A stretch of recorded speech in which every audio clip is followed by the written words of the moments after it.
Discarded. The market was loud. Creatures of every kind filled the long, winding street. Some walked, some slithered, some floated above the ground in shiny metal suits. Colors danced in the air. Bright reds, cool blues, glowing greens. Strange. Smells mixed together. Cooked meat, engine oil, and sharp chemicals. Alien voices called out, haggling, shouting, laughing. And in the middle of it all sat a girl in a cage. She didn't look dangerous. She didn't even look strong. She was small, thin, with pale skin that gave off a soft blue glow. Her hair hung in uneven strands, cut short and rough. Her eyes were too big for her face, dark, silent, tired. She didn't speak. She didn't cry. She just watched as the world moved past her. Above her cage was a blinking sign. Red letters flashed. Defective. Unsold. Discount. She had been on sale for weeks. No one wanted her. Aliens walked by without looking. Some stopped, but only to laugh. Too weak, one hissed in its native tongue. Looks sick. Another said, no claws, no fire. What is it even good for? One vendor shrugged. Cheap empath. Useless breed. She doesn't talk. Can't even scream. No one asked for her name. She didn't remember if she had one. She had been born in a lab, grown, tested, then thrown into this cage when they found her powers were too soft. Her kind once served as helpers, advisors, or emotional guides. Long ago, her people were respected for their gifts. But now, no one wanted mind readers, not in a galaxy ruled by money, speed, and war. And so she waited. Each day, the sun rose on the market. Each night, the lights dimmed. And still she waited. Quiet. Still. Forgettable. Until the day the human came. He didn't make noise like the others. He didn't float or hiss or shine.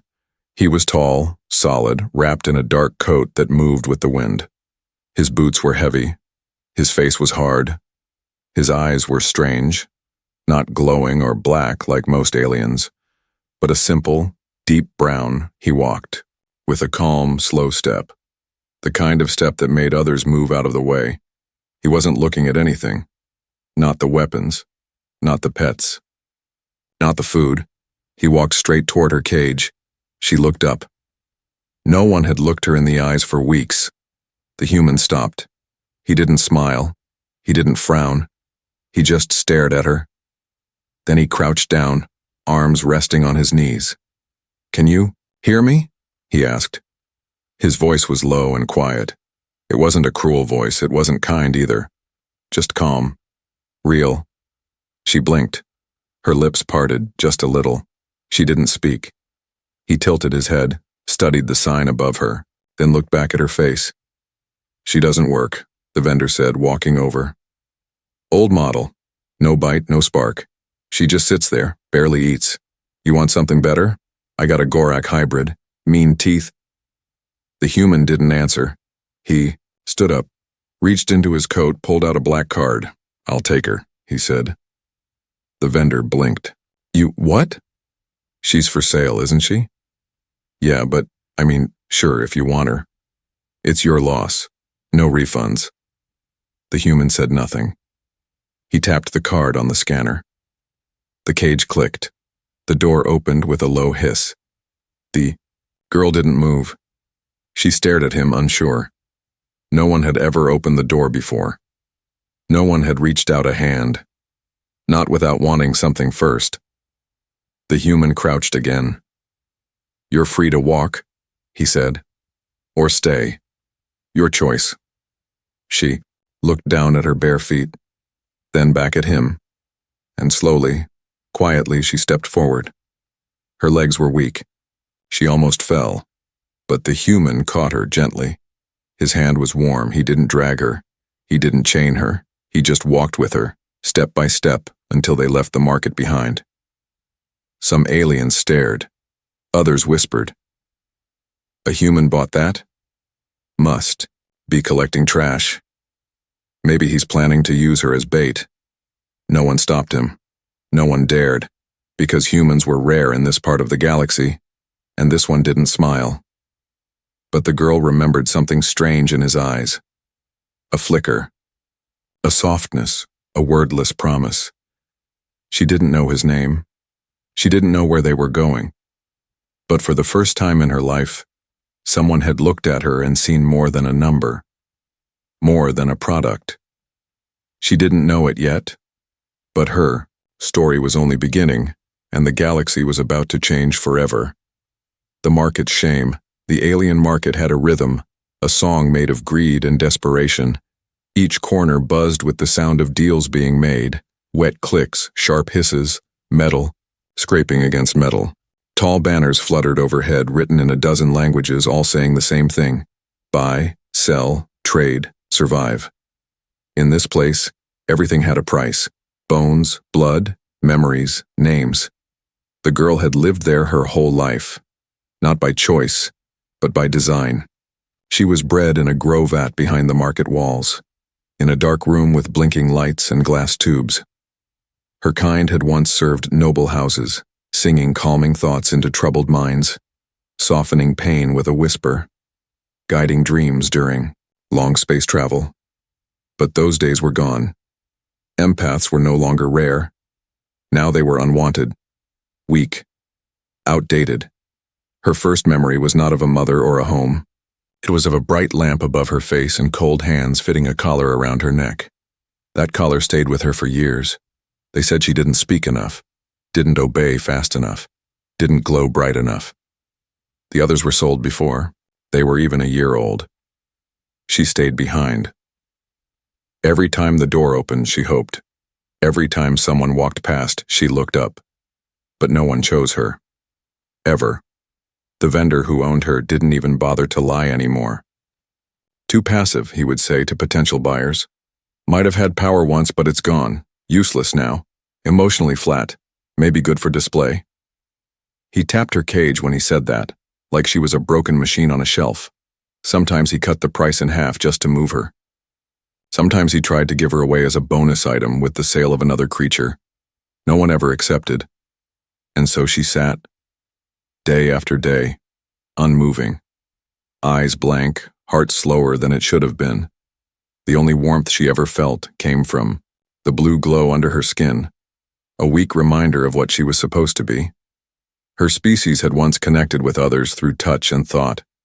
Now she couldn't even reach herself. The market itself was brutal in its honesty. If something had value, it was displayed in light, given water, polished.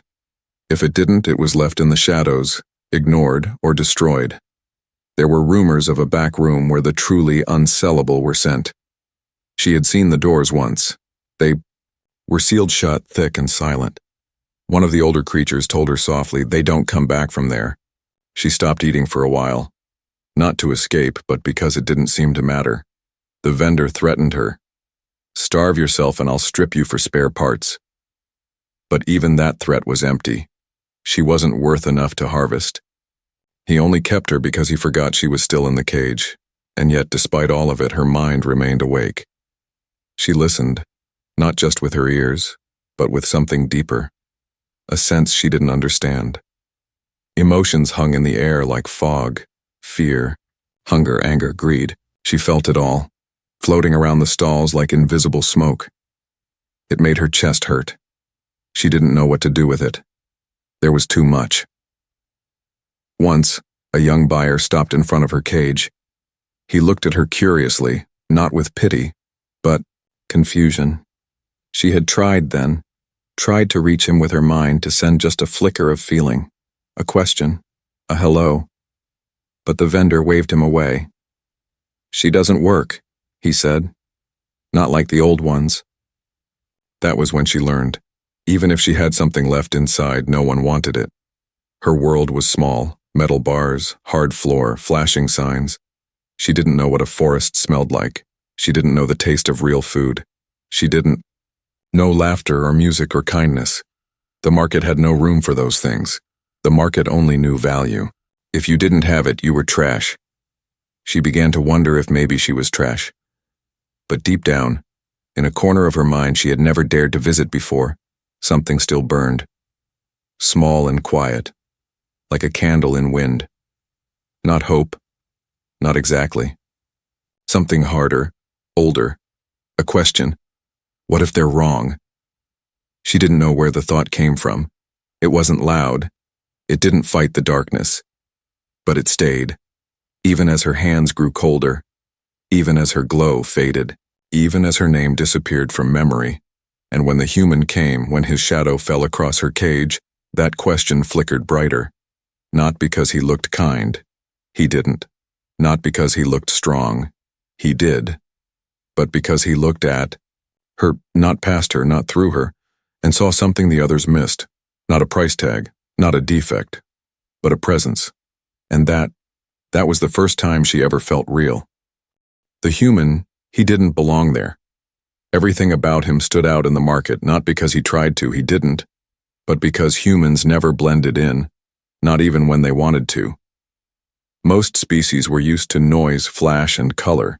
They announced themselves with buzzing lights or scented trails, vocal cords adapted for sharp cries and long negotiations. But the human walked silently, and that silence was loud. He was tall for his kind, built like someone who'd survived gravity that wanted to break him. His coat was thick, armored underneath, worn from sun, sand, and time. The scarf wrapped around his neck was frayed but clean. No jewelry, no badges, just a plain black band on one wrist, unmarked. Those who noticed it stepped out of his way. He walked like he had no time for show, like he'd already seen the worst the galaxy had to offer and wasn't interested in being impressed. His name was Commander Elias Wren, though few knew it. Fewer said it aloud. He had no crew, no banner, no allegiance. There were stories, there always were, that he'd once served in the Core Wars, that he had walked away from a medal ceremony on the bloodiest moon in Sector 9, that he'd ended a civil war on a backwater colony with 6 words and a broken blaster, that he'd killed a god, or something close to one. The truth didn't matter. The silence around his name was truth enough, and now he was walking through a place most humans avoided. A slave market. Not the official kind, regulated by treaties and sterile contracts. This was the kind that still operated in the shadows of dying stars. Half legal, half nightmare. The kind where beings were displayed like tech, priced like tools, and forgotten like trash. Elias didn't come to shop. He never did. He came for parts, for whispers, for tracking signals too weak for satellites to catch. But this time, something stopped him, not a sound, not a voice, a feeling, like the air had shifted, like something had gone quiet inside the noise. He turned a corner and saw her. At first, he thought it was a lamp. Her skin glowed faintly in the dim light, soft and blue like the afterimage of a dream. But then she moved, just barely, and her eyes met his. Eyes without hate. Eyes without hope. Just stillness. Something deep in his chest stirred. Not pity. Not even anger, just recognition, like hearing the echo of your own scream in someone else's silence. He crouched, bringing himself to her level. His knees creaked, but he didn't mind. He'd bent down like this 100 times over wounded soldiers, crashed pods, dying strangers. But this was different. She wasn't dying. She wasn't even trying to live. She was simply waiting. She didn't flinch when he spoke. "Can you hear me?" he asked, voice low, steady, no answer. But her eyes didn't leave his. He turned to the vendor who was already walking over, tail flicking. "You want that one?" The creature scoffed. "Defective stock. Dead inside. Can't even scream if you burn her. You want something useful? I'll take her." The vendor blinked, then blinked again. "You serious?" Elias didn't answer. He tapped the scanner with his ID chip. The payment went through. The gate unlocked with a sharp hiss. He opened the cage. The girl didn't move.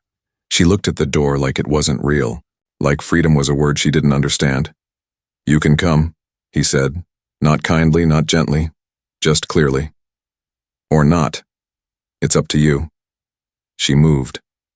Barely. A slow shuffle forward, skin dimming with uncertainty. She fell to one knee. He caught her before she hit the ground. She was lighter than he expected. Bones like air, skin warm, but weak. He wrapped his coat around her shoulders and lifted her up, not like cargo, but like something breakable that might still be mended. No, words were spoken as they left the market.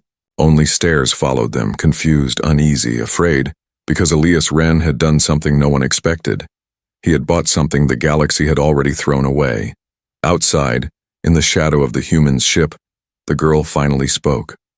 A whisper, dry and cracked. Why? He paused, didn't turn around. Because someone should have, he said. Then he opened the hatch and let her in. The bond. The ship was old, not broken, but old in the way a knife is, worn smooth by use. Every scratch a story, every faded label, a memory. It didn't hum like new models. It groaned and clicked, like it was waking from sleep every time the engines fired. The walls were lined with patched wiring, bolted plates, and gear tucked into netting. Nothing was polished. Nothing was pretty. But everything had a place and nothing was wasted. He carried her inside like a soldier carries a comrade, one arm under her knees, the other across her back. Not cradling, not protecting, transporting. She was light as dust and just as quiet. When he laid her down on a padded bench in the medbay, she didn't speak. She just stared at the ceiling, eyes wide, like she had been set down inside a dream too large to understand. He didn't ask questions. He just set a water pack in her hand and turned on the ship's gravity stabilizer. Then he left her alone. No monitors, no restraints, no orders, just space and silence. That was how it began. No one spoke for the first 2 days. She didn't leave the medbay. He didn't check on her more than once, just left food nearby. Everything she touched. She touched gently, like it might vanish if she wasn't careful. When she finally stepped barefoot into the main corridor, she froze at the sight of the viewport, a long, wide curve of glass revealing nothing but stars. She had never seen them before. She had imagined them once as a child in her cage, tiny, glowing things far away. But they were not tiny. They were endless, and they moved. They spun and blinked and shimmered with colors her words could not describe. Some bled red like fire. Others pulsed blue like breath. She pressed her hand to the glass. Elias didn't interrupt. He just watched from the other side of the room, sitting on a crate, boots crossed at the ankle, fixing a busted comm dish with a multi-tool and a scowl. He didn't talk much, but he never ordered her to leave. That was the first rule she learned. Nothing here was forced. He gave her space, like it was something sacred. Over the next week, they circled each other like two animals, unsure of the other's shape. She sat at the edge of rooms. He made sure the lights were never too bright. She flinched at loud sounds. He kept the ship quiet. He didn't try to teach her. He didn't try to fix her. But he did speak now and then. Small things, ship terms, planet names, how to open a pressure door without losing a limb. He started, calling her Lissa. The first time he said it, she blinked and asked softly, "What does it mean?" He shrugged. Old Earth name means light or madness. Take your pick. She didn't know which one she was yet, but she liked the sound of it, like it belonged to someone who could stand on 2 feet. Lissa began to explore. Slowly, carefully. The ship became her world.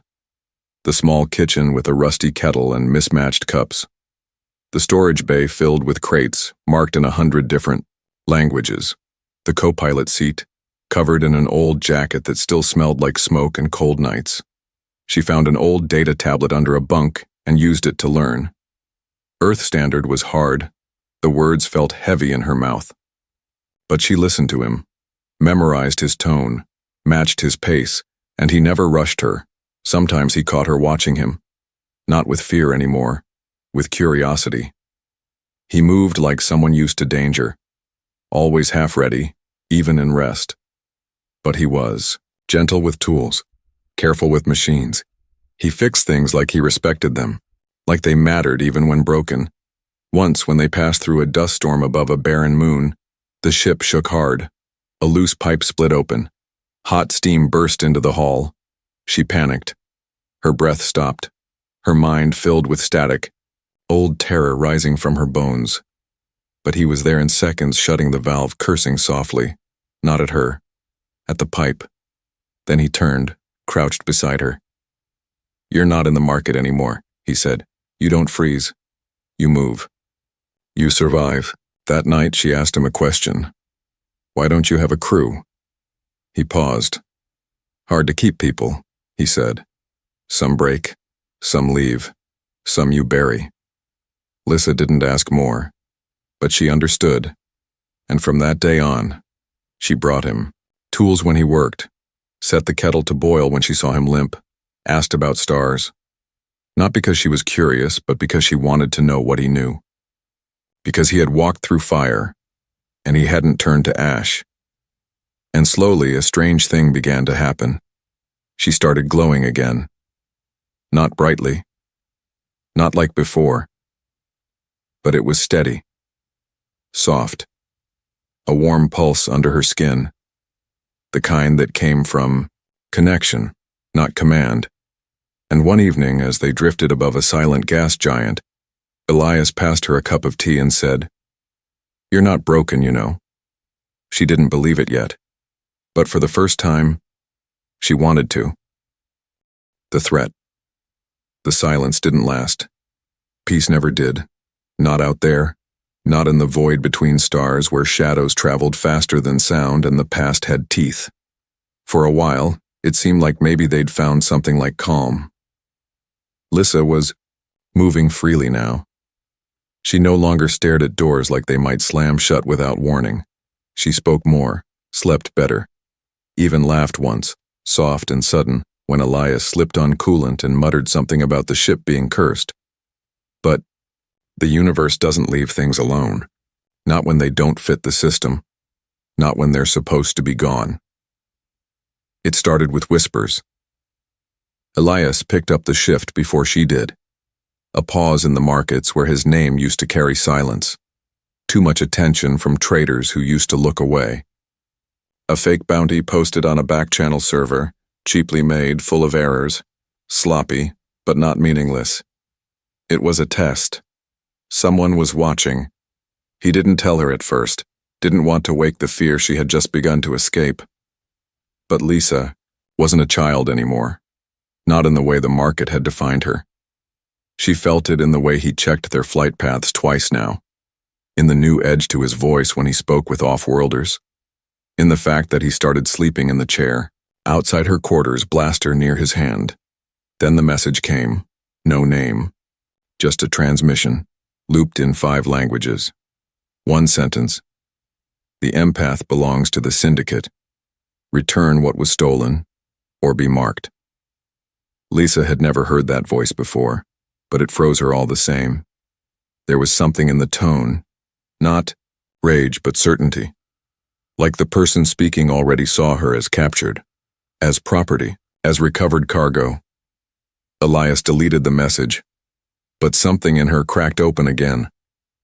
"I thought I was forgotten," she said that night, curled up on the floor of the cockpit, knees drawn to her chest. "Even the ones who made me, they sold me for nothing." Elias didn't offer comfort, he never lied to her, but he sat beside her back against the cold wall and said, "They forget when it suits them. They remember when they want to own you." She looked at him. Why would they care now? He stared out the window where stars drifted like ghost ships across a sea of ink. "Because they heard what you did on Atrix 7. Lissa frowned. "I didn't do anything." He turned to her. His voice was quiet. "You stopped a man from killing his own crew. Just by being in the room. You didn't even mean to. You felt him unraveling and you pushed back." She remembered. A docking station. A tired-looking pilot. A wave of panic that hit her like a wall. She had reached out instinctively, just to calm it, just to protect Elias. She didn't know anyone had noticed. They were watching? She whispered. They're always watching, he said. And just like that, the illusion of safety broke. They tried to outrun the attention. Changed routes, shut off transponders, used jump relays no sane pilot would touch. But word travels fast. When the ones listening don't sleep, don't blink, don't need money, only power. The first ambush came on a moon called Crixus, a frozen sphere used by smugglers and scavengers. They landed for repairs, low profile, quick job. But someone had sent coordinates ahead. The strike team was professional, silent, cold, no warnings. Elias saw them first through the hull cams. Armor like bone, eyes like fire, syndicate ghosts. They moved like machines and thought like viruses, and they were coming for Lissa. He didn't hesitate. He told her to hide. She refused. I'm not cargo, she said. He gave her a weapon anyway. Not a blaster. Too dangerous, too loud. But a shock wand, meant for defense, not war. Meant for someone who could run. But she didn't run. And when the doors blew open and the first soldier raised his rifle, Lisa screamed, not with her voice, with her mind. It wasn't a perfect attack. It wasn't clean. She hadn't trained, hadn't focused. But raw emotion poured out of her like fire through broken glass. Fear, grief, fury. It hit the soldiers like a pulse wave. They staggered. One collapsed. Another dropped his weapon, choking on his own breath. Elias shot two more cleanly, moving like shadow and flame. In seconds, it was over. Lissa sank to her knees, shivering, hands pressed to her temples. I didn't mean to. You protected us, he said, his voice rough. I thought I couldn't.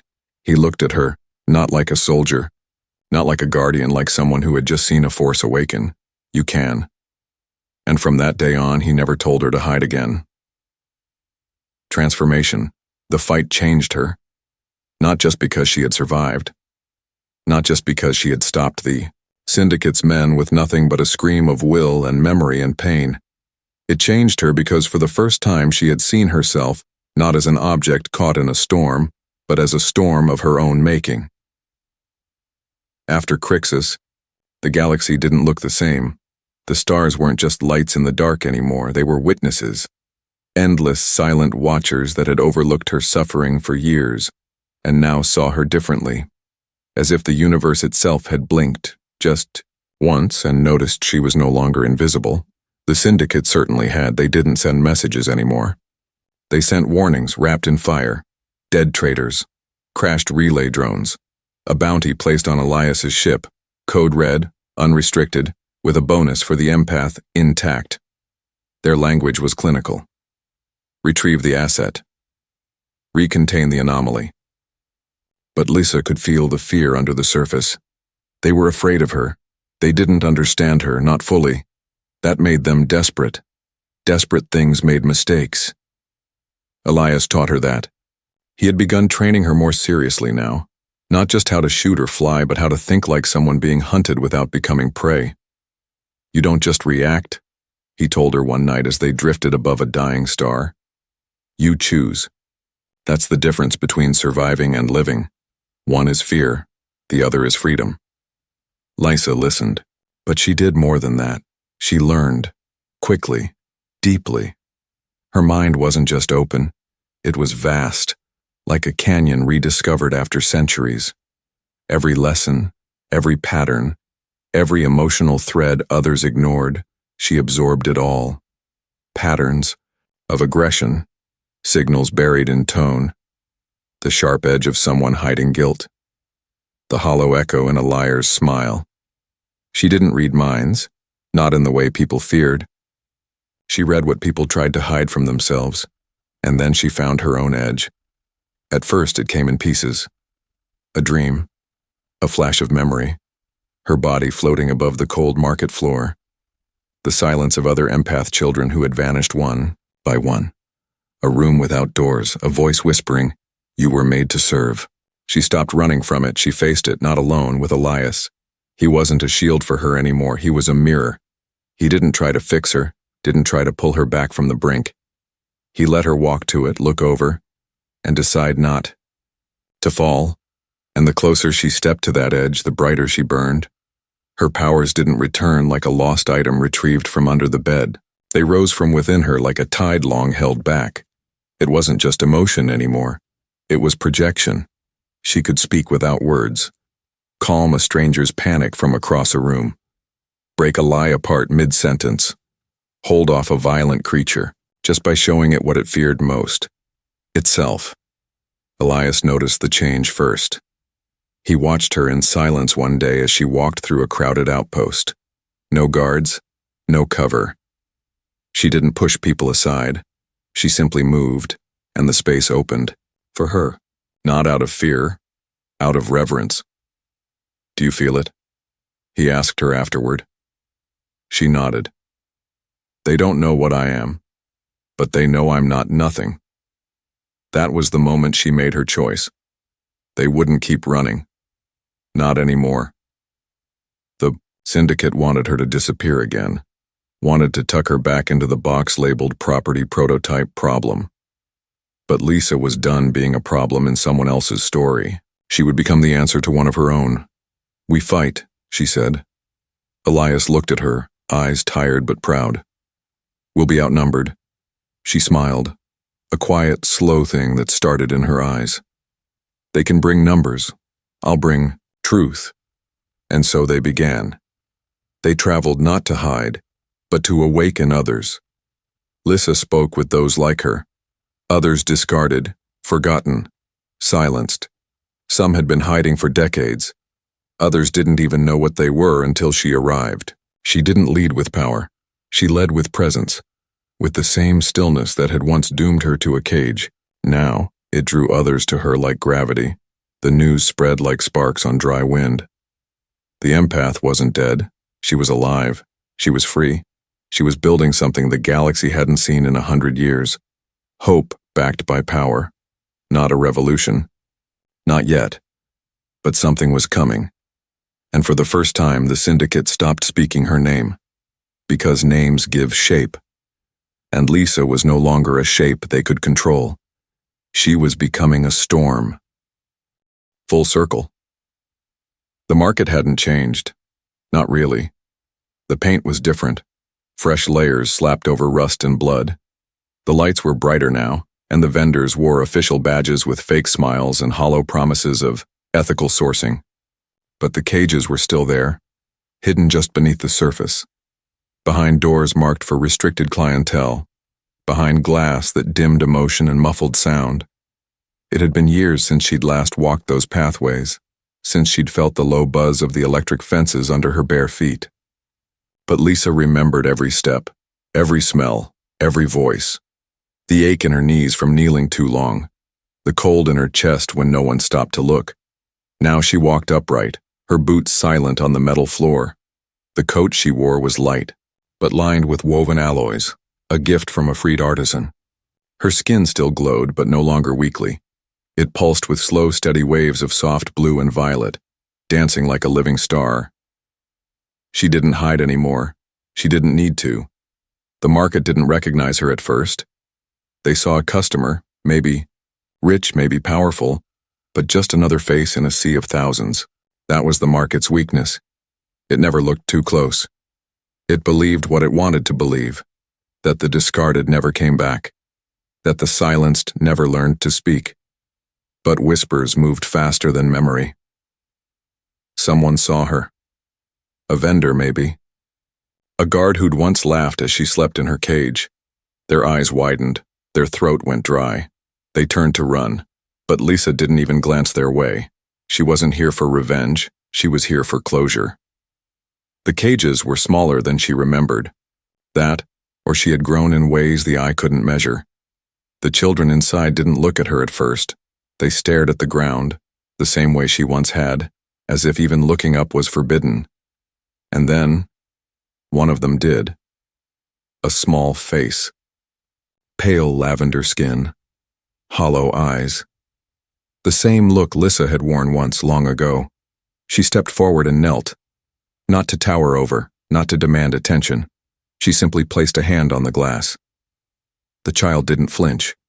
She looked confused, as if trying to understand what she was seeing. Not a buyer, not a guard, not a monster, just someone who had been here once and was not here anymore. Lissa activated her personal key, encoded, encrypted, known only to her and a handful of allies scattered across the stars. The cage unlocked with a hiss. Soft lights blinked green. No alarms. No resistance. The market had no protocol for returnees. She held out her hand.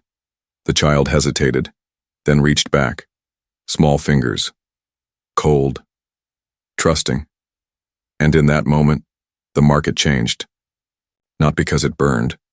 Not because Lissa made a speech or fired a weapon or called down ships from the sky, but because something unthinkable had happened. Someone had come back. Not to punish, to rescue.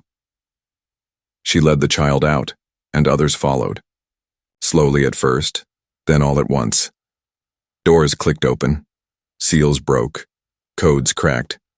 Some she opened herself. Others, her presence was enough. Some cages opened simply because the prisoners believed they could, and beyond the gates, waiting in the shipyard, stood a vessel no longer alone. 3 other ships hovered nearby, quiet, unarmed, their crews standing in solemn lines. Each one was a new beginning, not a rebellion, not a war, a home. Elias waited by the ramp. He was older now, grayer at the temples, one leg replaced by a clean, metal brace after the battle on the twin moons of Varesh. But his eyes were the same. He didn't speak as she approached. He didn't have to. She nodded once. He nodded back. It was done. As the ship rose into the upper clouds and the market grew small behind them, Lissa turned to the children gathered inside, silent, scared, watching her like she might vanish. "You're not what they said you are," she told them. "None of you are." A pause. Then softer. "You're more." And in the hum of the ship's heart, in the warmth of its corridors, something began to grow. Not just survival, not just escape, but a future, one where the galaxy would no longer be built on the backs of the forgotten, because one of them had returned, and this time she was not alone.